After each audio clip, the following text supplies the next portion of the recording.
Amigas, amigos,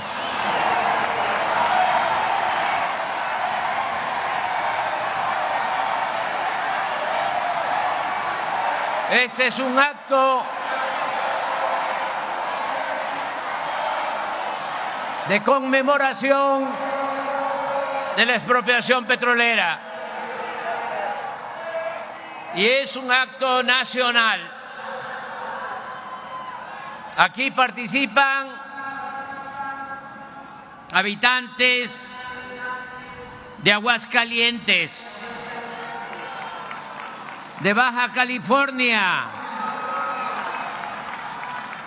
de Baja California Sur, de Campeche, de Chiapas,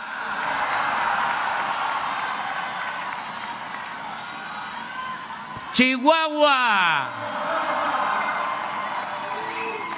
Ciudad de México,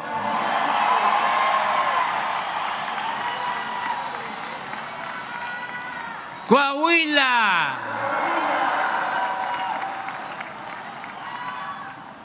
Colima,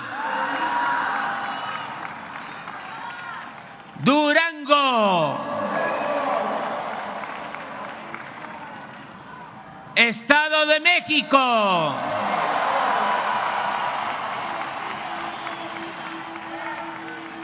Guanajuato, Guerrero,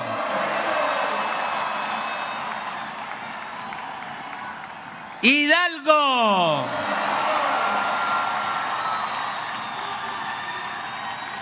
Jalisco,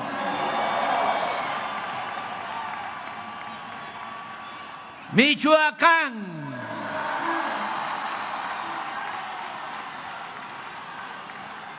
Morelos, Nayarit,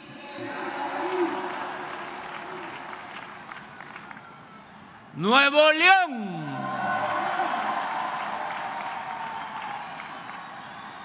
Oaxaca,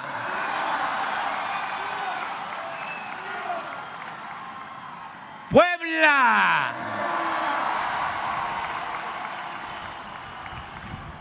Querétaro,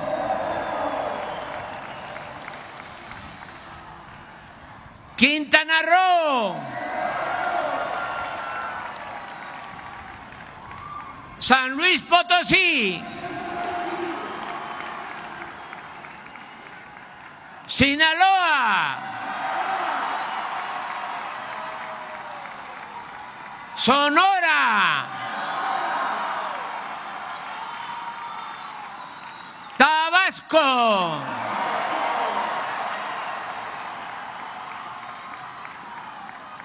Tamaulipas, Tlaxcala,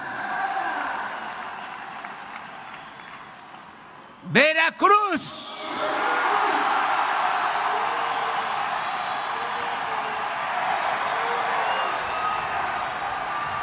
Yucatán,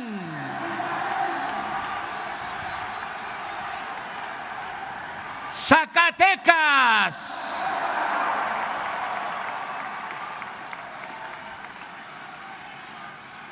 ¡Viva México! Amigas, amigos, a diferencia de Francisco I. Madero, quien para consumar su bello ideal democrático no pudo o no consideró indispensable reforzar sus vínculos con el pueblo, en especial con los campesinos zapatistas, el general Lázaro Cárdenas no dudó en apoyarse en los de abajo para hacer realidad su transformación. La estrategia del general puede resumirse en 3 importantes y consecutivas acciones. Primero, entregó la tierra a los campesinos y ayudó a los obreros. Luego, impulsó su organización y finalmente, con esa base social, pudo llevar a cabo la expropiación del petróleo y otros bienes de la nación que Porfirio Díaz había entregado a particulares, fundamentalmente a extranjeros. En la estrategia cardenista, lo primero fue la atención a las demandas económicas y sociales de campesinos y obreros. El presidente sabía que la única manera de contar con el pueblo era actuar decididamente en favor de sus causas. En consecuencia, desde el inicio de su gobierno se puso en marcha el reparto agrario. Los campesinos se movilizaron en todo el país solicitando que se les dotara de tierras mediante la expropiación de latifundios o por la vía de la titulación de terrenos nacionales. En poco tiempo, la entrega de las tierras a los campesinos transformó la estructura agraria existente. La trascendencia revolucionaria del reparto agrario cardenista puede medirse con un relevante dato. En los primeros 3 años de su gobierno se entregaron 9.764.000 hectáreas a 565.216 campesinos, lo que superó con mucho la cantidad de tierras repartidas desde la Revolución. Al finalizar el sexenio, se habían constituido 10.651 ejidos, con un total de 18.052.000 hectáreas en beneficio de más de 1 millón de familias indígenas, de peones y de jornaleros del medio rural. Es indudable que los campesinos vieron en Cárdenas a un fiel representante de la causa revolucionaria. La reforma agraria aseguró la fidelidad de mucha gente al gobierno cardenista y desde entonces se concertó la alianza entre los campesinos y el Estado. Por otra parte, durante el cardenismo, los obreros sintieron garantizados sus derechos laborales.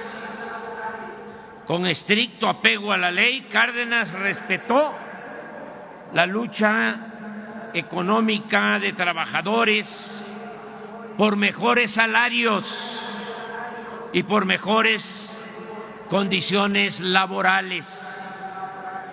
Su acción en este terreno consistió en hacer realidad la letra del artículo 123 de la Constitución. Desde el inicio de su gobierno, el movimiento obrero comenzó a desplegar una intensa actividad orientada a conquistar sus reivindicaciones. Incluso se pudo ejercer con plena libertad el derecho de huelga.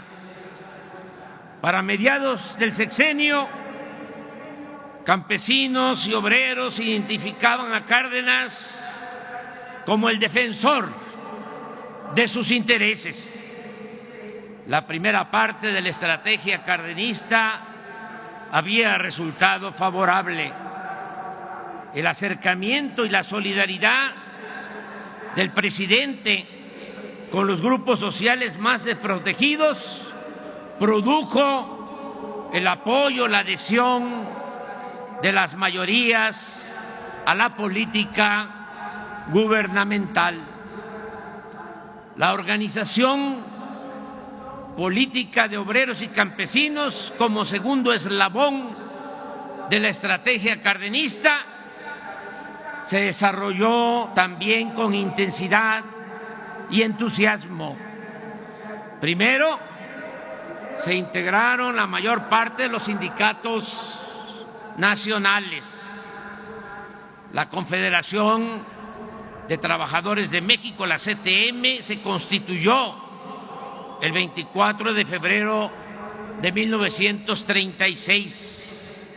Aunque la Declaración de Principios de la organización establecía, cito textualmente, que el proletariado de México luchará fundamentalmente por la total abolición del régimen capitalista, sus dirigentes aceptaron la propuesta del presidente y coincidieron en la necesidad de alcanzar primero la liberación política y económica del país.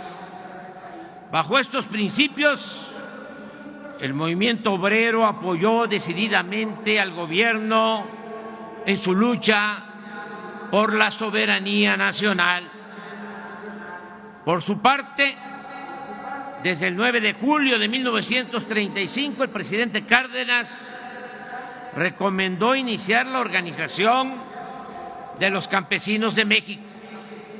Con ese propósito se crearon las ligas de comunidades agrarias en todos los estados del país y la integración de ellas con los sindicatos de asalariados rurales dio como resultado la constitución de la Confederación Nacional Campesina, la CNC. La organización y movilización política de las masas permitió avanzar en el propósito de hacer valer la independencia económica de nuestro país. Y así fue que con la expropiación de las empresas petroleras se empezaron a devolver bienes nacionales y recursos que desde el porfiriato se encontraban en manos de extranjeros. Esta estrategia no habría podido tener éxito sin las cualidades excepcionales de un hombre noble y justo como el general Lázaro Cárdenas del Río. La política, que se oiga bien, que se internalice, que se oiga lejos. La política no solo es racionalidad, también, como otras actividades de la vida, necesita de mística y de convicciones. Los procesos políticos son más complejos de lo que suponen los intelectuales racionalistas. En los procesos políticos intervienen también factores como la suerte, la genialidad de los dirigentes y los sentimientos del pueblo.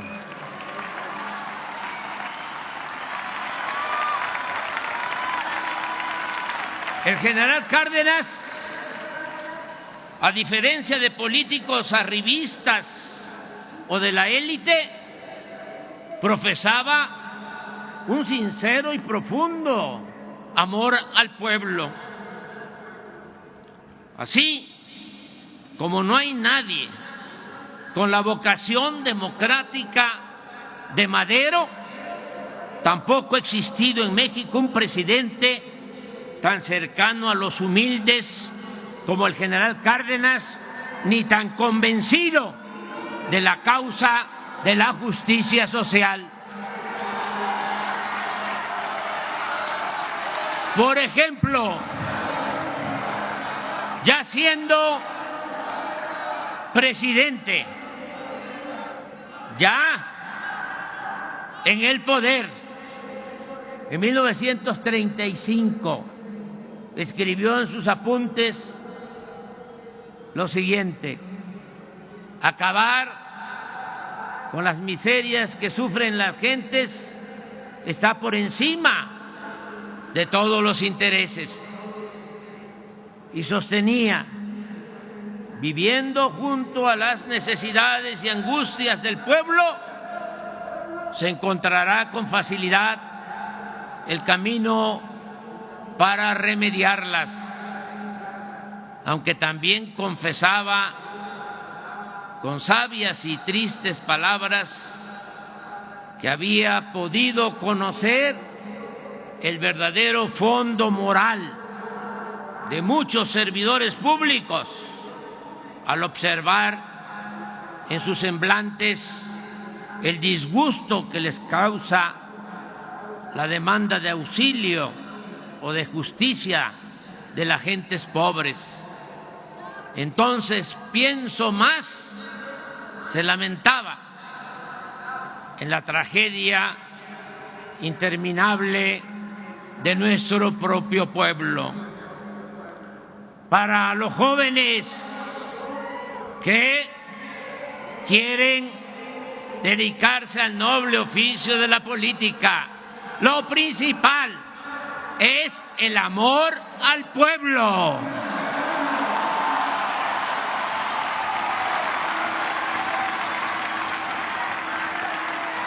Además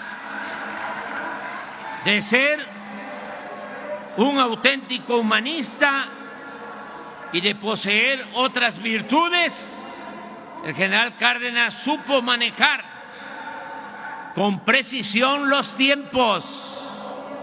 Política, entre otras cosas, es manejo de tiempos, asunto que suele resultar esencial y definitorio.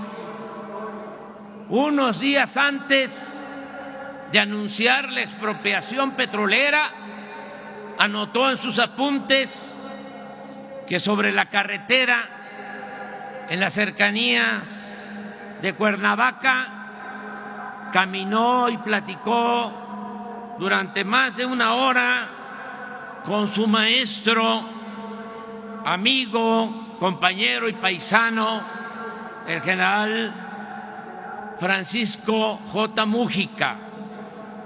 Cito al general Cárdenas. Dice: hicimos consideraciones de las circunstancias que podrían presentarse si gobiernos como los de Inglaterra y Estados Unidos, interesados en respaldar a las empresas petroleras, presionaban al gobierno de México con medidas violentas.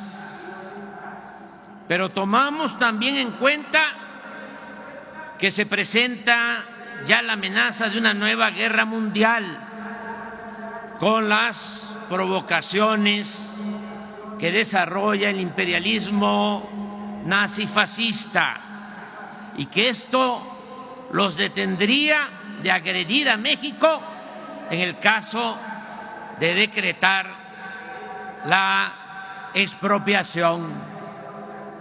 Entre otras razones, y aprovechando esa circunstancia, el 18 de marzo de 1938 se llevó a cabo la expropiación petrolera. Ese día,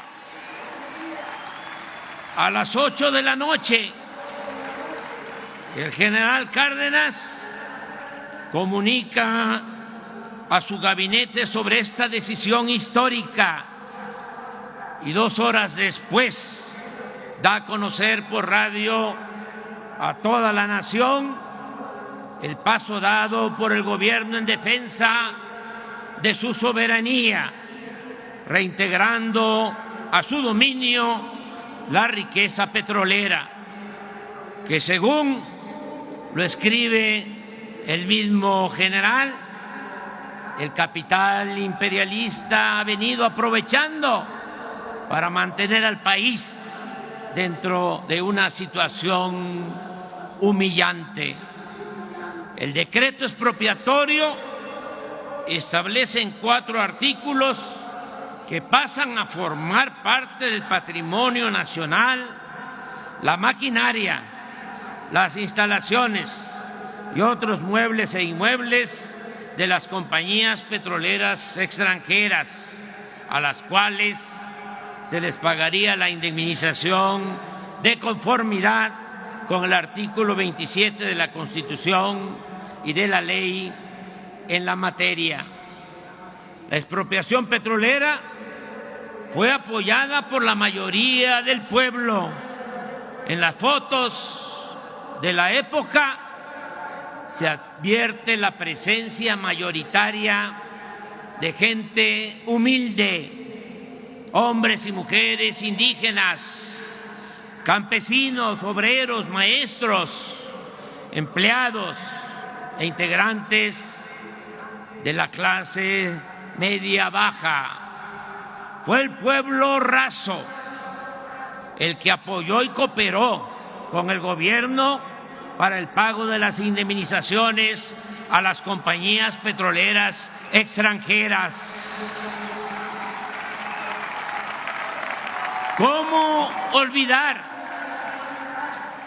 que tantas mujeres pobres donaron para este efecto chivos y guajolotes y se deshicieron hasta de las humildes alhajas que poseían? Por esos días, desde la ciudad de Oakland, California, el trabajador migrante Cástulo Prado compuso la letra y la música del corrido del petróleo y se lo envió al presidente con la instrucción de que el gobierno destinara las posibles regalías de la obra al pago de las indemnizaciones. Una de sus estrofas reza así: Lázaro Cárdenas dice, sereno y despreocupado, al transcurso de 10 años todo quedará pagado. Tengo un pueblo mexicano que no me queda ni duda, desde el más niño al más viejo, todos me ofrecen su ayuda. En la mujer mexicana hay patriotismo y orgullo, se deshace de sus joyas para ofrecerlas al cuño. Además de este masivo y contundente respaldo popular, el gobierno de Cárdenas contaba con otra circunstancia favorable. En ese tiempo gobernaba Estados Unidos Franklin Delano Roosevelt, un gran estadista, uno de los mejores presidentes que ha tenido ese país en toda su historia. Recordemos que cuando llegó Roosevelt a la Casa Blanca el 4 de marzo de 1933, Estados Unidos padecía una de las peores crisis de su historia y que como presidente Roosevelt supo enfrentar esa crisis con éxito y muy pronto le devolvió la esperanza a su pueblo, lo cual lo convirtió en uno de los más grandes políticos del siglo XX.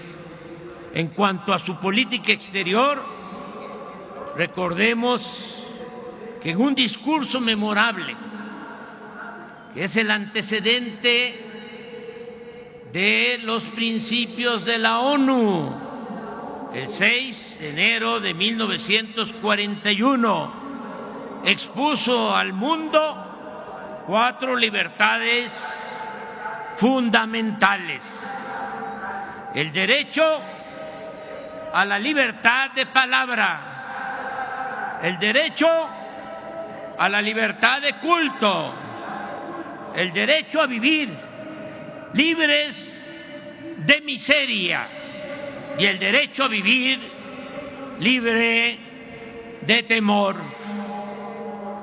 La presidencia de Roosevelt aplicó la política de buena vecindad con los países del continente americano.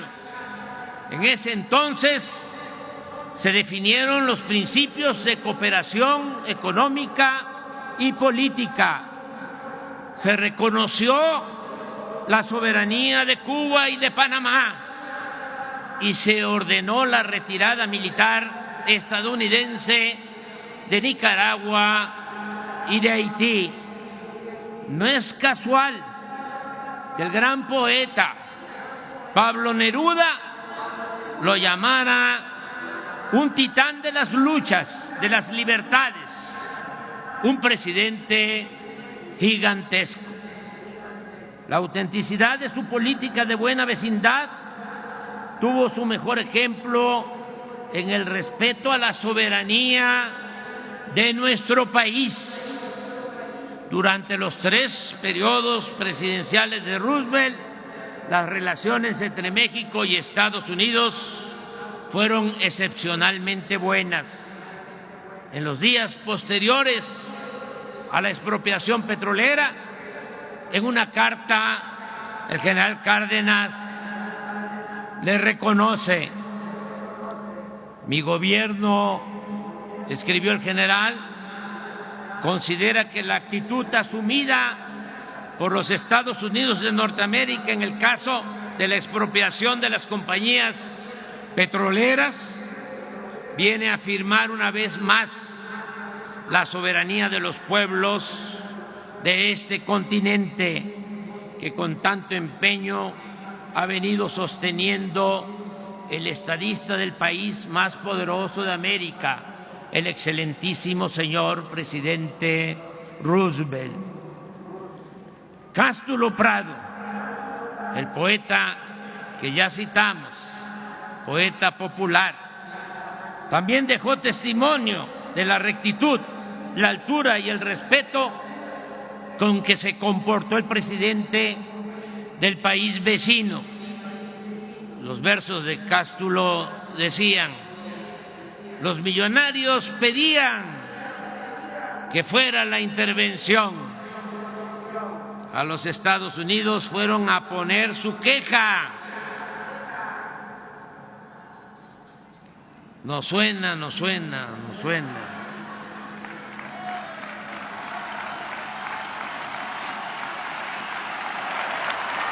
A los Estados Unidos fueron a poner su queja para que de allí vinieran a proteger sus empresas. Roosevelt les dice: señores, yo aquí nada puedo hacer. El gobierno mexicano ha cumplido su deber.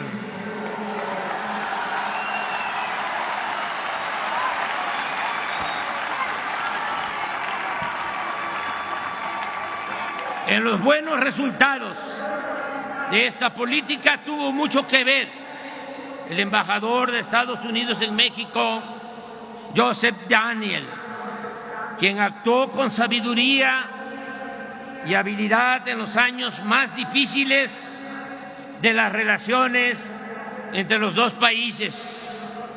Su postura acerca del conflicto petrolero se resume cuando sostiene que el presidente Cárdenas tenía razón al promover que la riqueza del subsuelo se convirtiera en parte de la economía mexicana y que la crisis petrolera se debía a la negativa sistemática de las empresas extranjeras a modificar su visión, pues consideran, señalaba Daniels, que los mexicanos nacieron para enriquecer a extranjeros y que Dios puso importantes recursos naturales en el subsuelo de México para aumentar las fortunas que se encuentran en los cofres de los explotadores y concesionarios.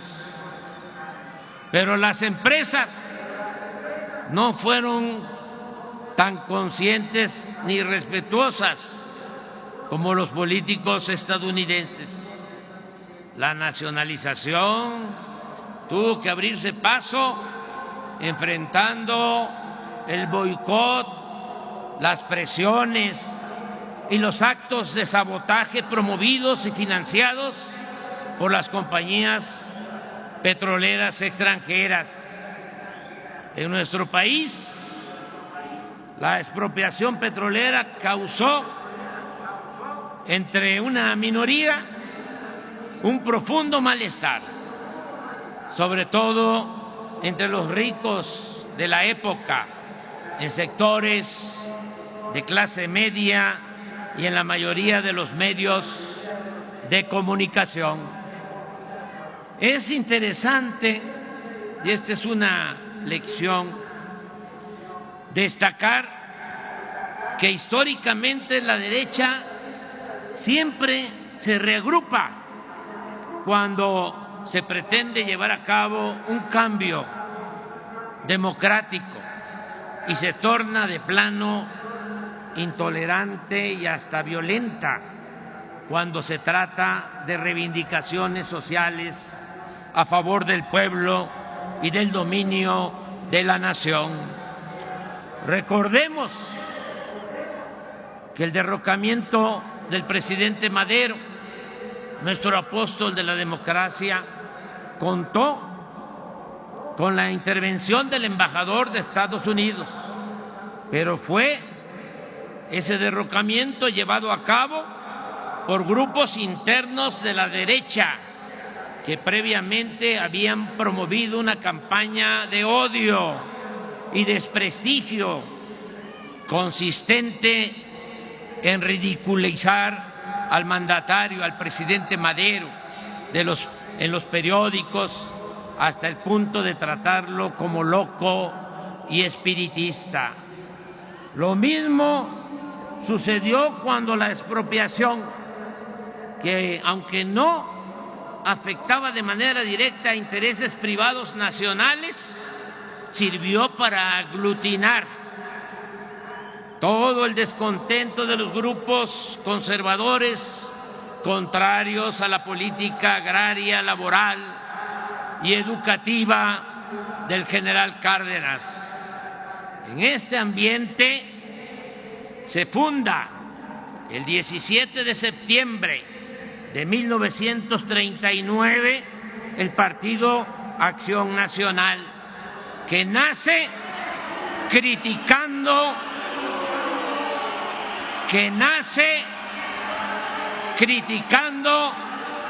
la expropiación petrolera. Digo esto aquí en el Zócalo porque no estoy mintiendo, estoy hablando con la verdad.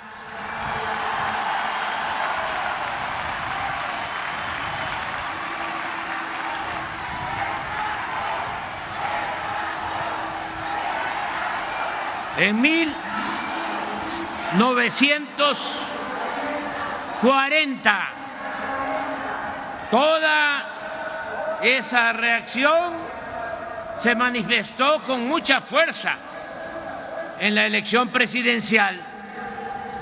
Era tal la oposición de derecha que el general Cárdenas tuvo que actuar con cautela, y posiblemente eso influyó para que apoyara la candidatura de Manuel Ávila Camacho y no la del general Francisco J. Múgica, con quien tenía más afinidad ideológica y el cual representaba una mayor certeza de continuidad y profundizar la política social y nacionalista. Siempre se ha hablado de que el general no optó por Múgica ante el riesgo de una intervención extranjera. Sin embargo, como hemos visto, en ese entonces gobernaba Roosevelt, que había demostrado su respeto a la soberanía nacional y que estaba por estallar la Segunda Guerra Mundial, situación que contribuía a disipar la amenaza de una intervención estadounidense. Desde mi punto de vista, lo que más influyó a la hora de la decisión fue la circunstancia política interna, es decir, la beligerancia de los grupos de derecha. Recuérdese que aún optando por la candidatura de Manuel Ávila Camacho, que sostenía posturas moderadas, de todas maneras la elección presidencial fue complicada y violenta. El candidato opositor, Juan Andreu Almazán, contaba con el apoyo de importantes grupos de derecha y de un sector del ejército. Incluso el PAN, que no presentó candidato a la presidencia, lo apoyó abiertamente. Al final de la jornada se reportaron 30 muertos y 127 heridos. Sin embargo, poco después Almazán claudicó y sus partidarios, empresarios y políticos de derecha se entendieron y pactaron por concesiones y prebendas con el nuevo gobierno de Ávila Camacho. A partir de entonces empezó a abandonarse el auténtico ideal revolucionario y las acciones en beneficio del pueblo, aunque debe admitirse que esa alianza entre el poder político y el poder económico tal vez evitó la guerra civil y mantuvo la paz social.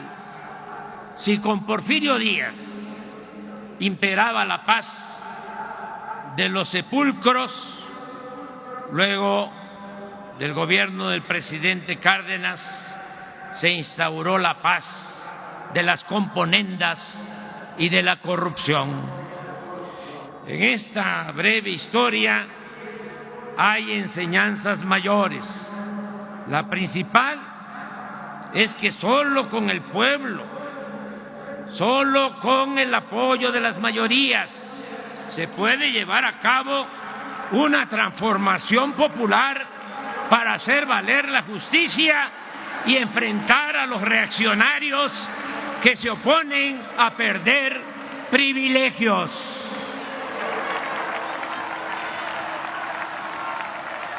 Por eso, hoy de nuevo manifestamos, exclamamos a los cuatro vientos: nada de zigzaguear. Sigamos anclados en nuestros principios. Reafirmemos la decisión y el rumbo que hemos tomado desde que inició el gobierno. No a las medias tintas. No aceptaremos nunca que en México se imponga una minoría a costa de la humillación y el empobrecimiento de las mayorías.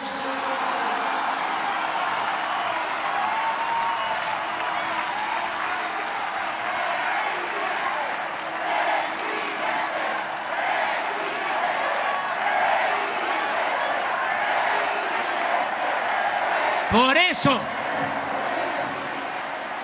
en nuestro mandato se combate la corrupción.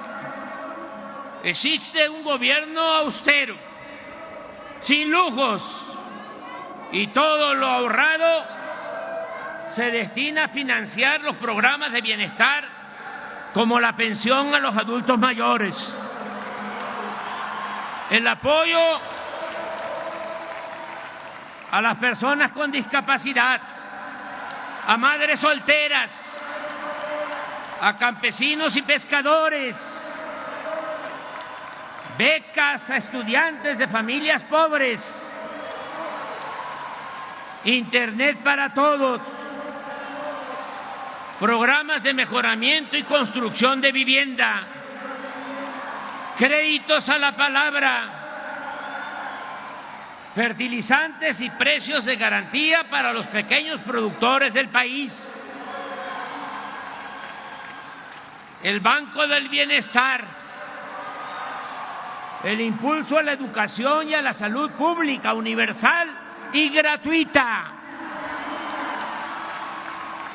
Este año, más de 25 millones de personas recibirán apoyos directos que suman 600,000 millones de pesos. En otras palabras, de 35 millones de hogares que hay en el país, ya en el 71% llega al menos uno de los programas para el bienestar.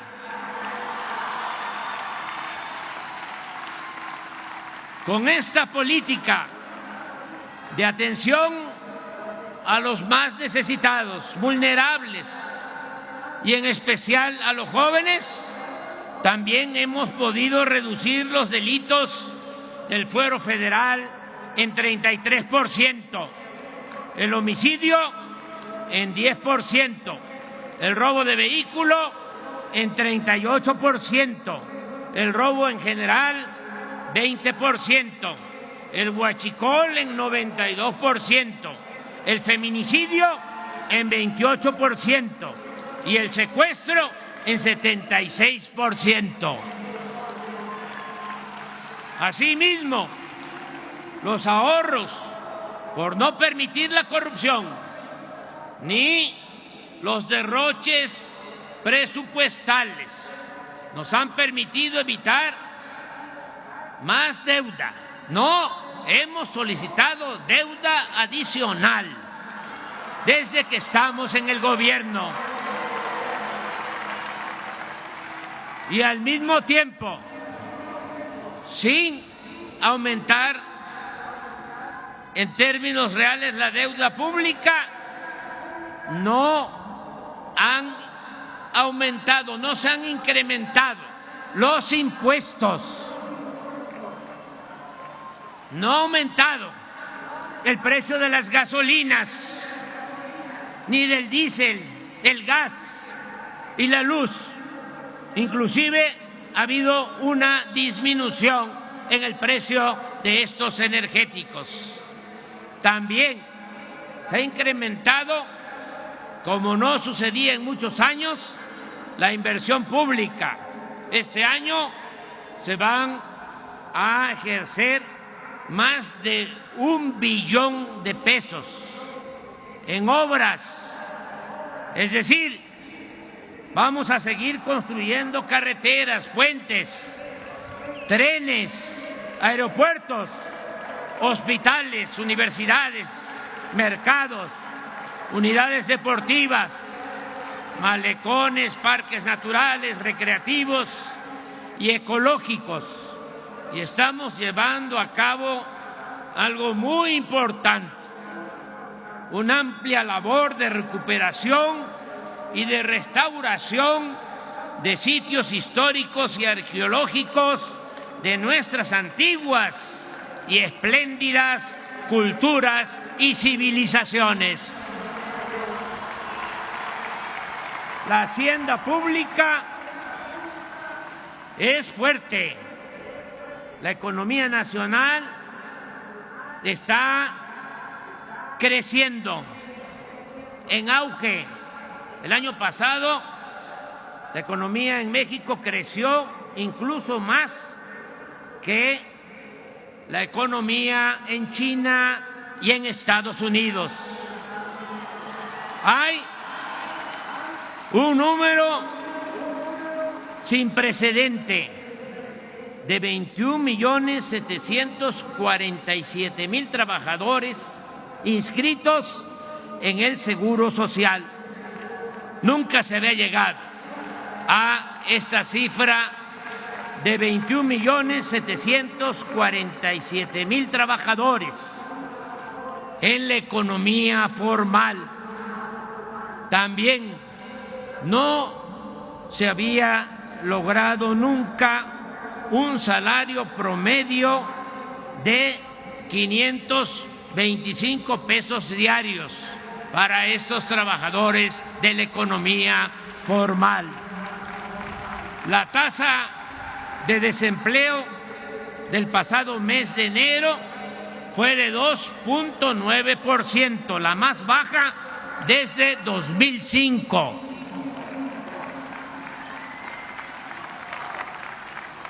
Estamos haciendo obras. Aquí mismo se está rehabilitando la línea que se fracturó del metro. Se están, desde luego, construyendo los trenes Toluca, Ciudad de México, el Tren Maya, el Transísmico y muchas obras, muchas. ¿Qué está pasando? De que logramos, después de muchos años, que en Estados Unidos ofrecieran visas temporales de trabajo. Ya Canadá lo hacía y Estados Unidos no aceptaba. Ahora, con el cambio, el presidente Biden se logró, pero se están llevando a obreros calificados, a fierreros, se están llevando a soldadores que nos hacen falta aquí para las obras. Ya vamos a hacer una pequeña modificación, porque primero es México y luego el extranjero. Pero esto demuestra cómo está la demanda de empleos en el país. En el tiempo que llevamos en el gobierno, el salario mínimo ha aumentado en 90% en términos reales y en la frontera más del doble. ¿Se acuerdan lo que decían los tecnócratas mentirosos de que si aumentaba el salario iba a haber inflación? Puro cuento. Eso no es cierto. Claro que tenemos que ir mejorando el salario de manera responsable para fortalecer, como lo estamos haciendo, el mercado interno y así lograr el bienestar para nuestro pueblo.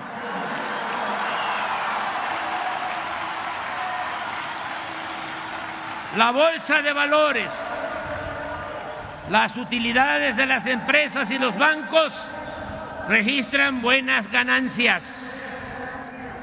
Las reservas del Banco de México se han incrementado en 15%, 200,000 millones de dólares de reservas del Banco de México.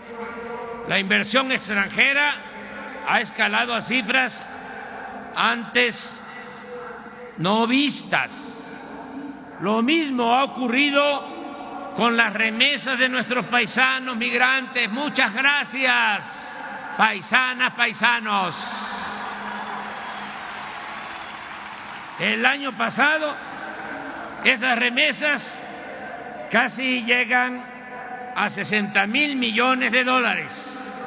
Este año vamos a superar los 60,000 millones de dólares. Esto es muy importante porque ese dinero llega abajo hasta las comunidades más apartadas, a 10 millones de familias que se benefician y que también con ese dinero se reactiva la economía regional, el comercio y otras actividades económicas. También es importante subrayarlo, el peso es la moneda que más se ha apreciado en el mundo con relación al dólar. Esto no sucedía desde hace más de 50 años. También hemos orientado nuestros recursos y esfuerzos para alcanzar la autosuficiencia alimentaria y la autosuficiencia energética. En esto último, como aquí informó la secretaria de Energía y el director de Pemex, podemos asegurar que se está garantizando la soberanía petrolera. El año próximo no vamos a comprar gasolina ni diésel ni otros petrolíferos en el extranjero. Vamos a procesar toda nuestra materia prima.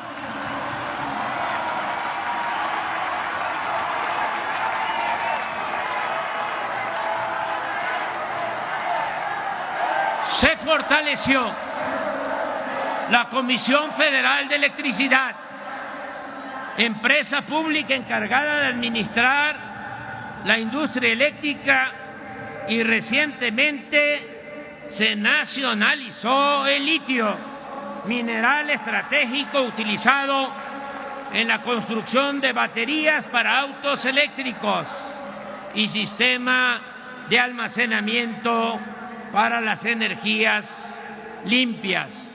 Me llena de orgullo poder recordar, bueno, hago un paréntesis para decir que ofrezco disculpas porque estoy tardando, pero ya estoy por terminar. Me llena de orgullo poder recordar hoy, 18 de marzo, que a pesar del entreguismo que prevalecía antes de que llegáramos al gobierno, pudimos quitar del Tratado de Libre Comercio un amplio capítulo que comprometía en ese acuerdo nuestro petróleo y poner en su lugar un pequeño párrafo que se los voy a leer. Dice: Estados Unidos y Canadá reconocen que México se reserva su derecho soberano de reformar su Constitución y su legislación interna, y México tiene el dominio directo y la propiedad inalienable e imprescriptible de todos los hidrocarburos en el subsuelo del territorio nacional.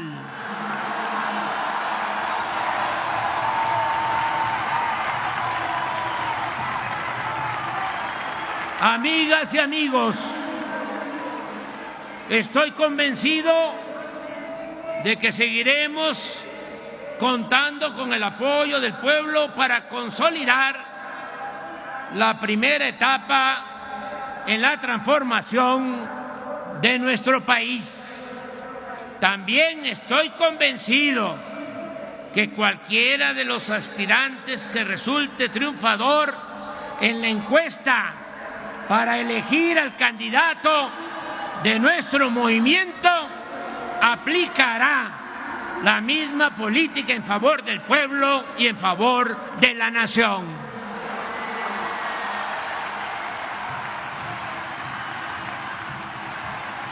Está asegurada la continuidad con cambio.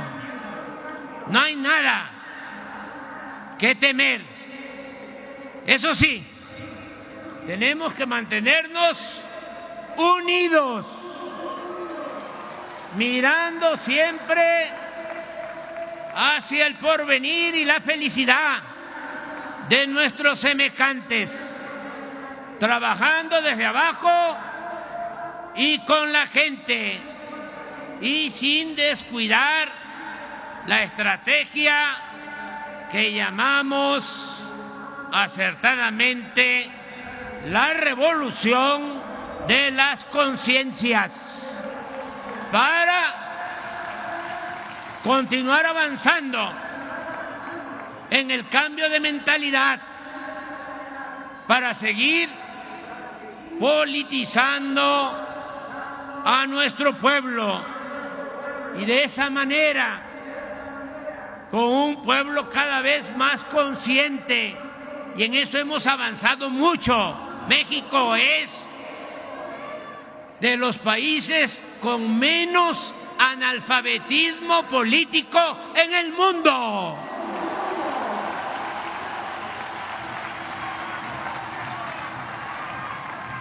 Con esa conciencia vamos a seguir, con esa conciencia colectiva vamos a seguir contrarrestando la guerra sucia, las campañas de calumnias y los intentos de manipulación que seguirán llevando a cabo, porque no les queda de otra, nuestros adversarios y sus medios de información vendidos, alquilados o en manos de los miembros del bloque conservador y corrupto. Pero al mismo tiempo debemos tener fe en la sabiduría y en la lealtad del pueblo. El pueblo no traiciona.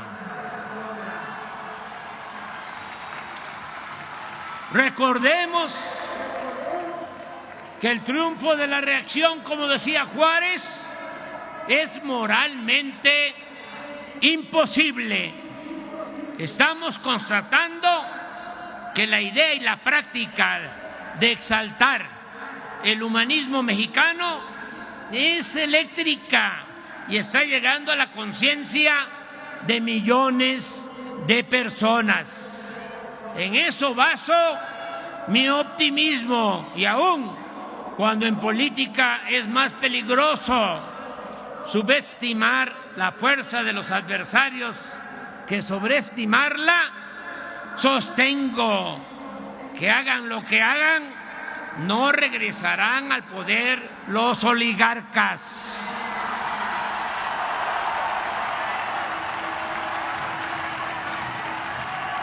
Continuará prevaleciendo en nuestro querido México una auténtica y verdadera democracia.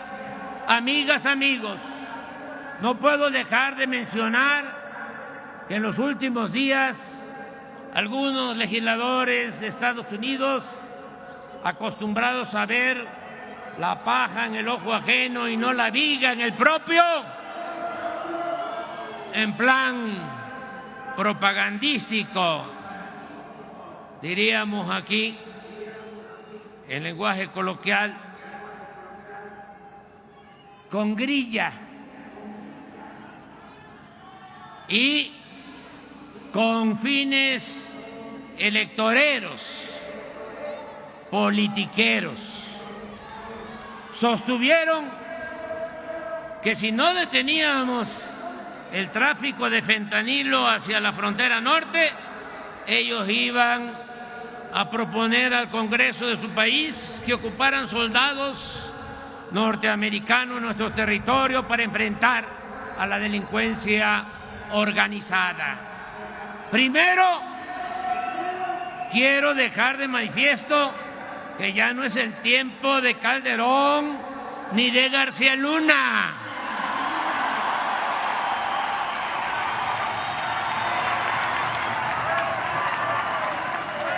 Que ya no es el tiempo de los vínculos turbios entre el gobierno de México y las agencias del gobierno de Estados Unidos. Ahora no hay simulación. De verdad, se combate a la delincuencia organizada y de cuello blanco, porque no hay corrupción, no hay impunidad, ni existen relaciones de complicidad con nadie. Pero lo más importante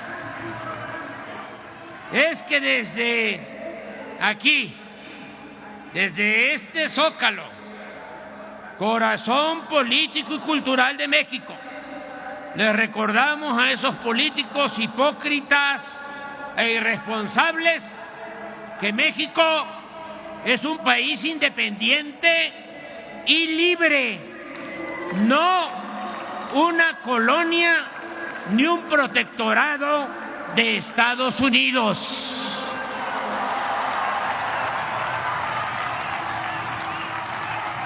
Y que podrán amenazarnos con cometer cualquier atropello, pero jamás, jamás permitiremos que violen nuestra soberanía y pisoteen la dignidad de nuestra patria.